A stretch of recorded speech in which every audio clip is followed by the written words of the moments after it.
দেশের চলমান পরিস্থিতিতে ব্যবসায়ীদের সঙ্গে প্রধানমন্ত্রী তারেক রহমানের বৈঠক।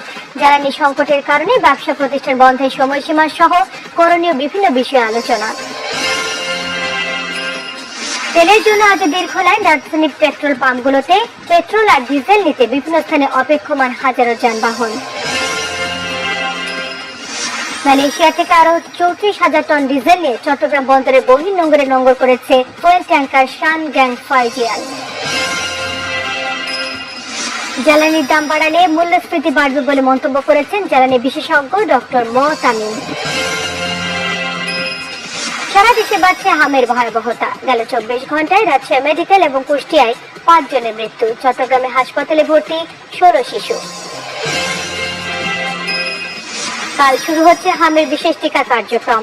18টি জেলার 30টি উপজেলায় টিকা কার্যক্রম চালানো হবে জানিয়েছেন স্বাস্থ্যমন্ত্রী সরদার মোহাম্মদ সাখাওয়াত হোসেন। জুলাই সনদ বাস্তবায়নের সঙ্গে গণভোটের কোনো সম্পর্ক নেই মন্তব্য করেছেন আইনমন্ত্রী অ্যাডভোকেট মোহাম্মদ আসাদুজ্জামান।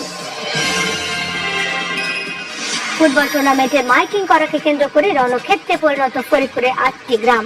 রক্তক্ষয়ী সংঘর্ষে পুলিশ সাংবাদিক সহ আহত শতাধিক।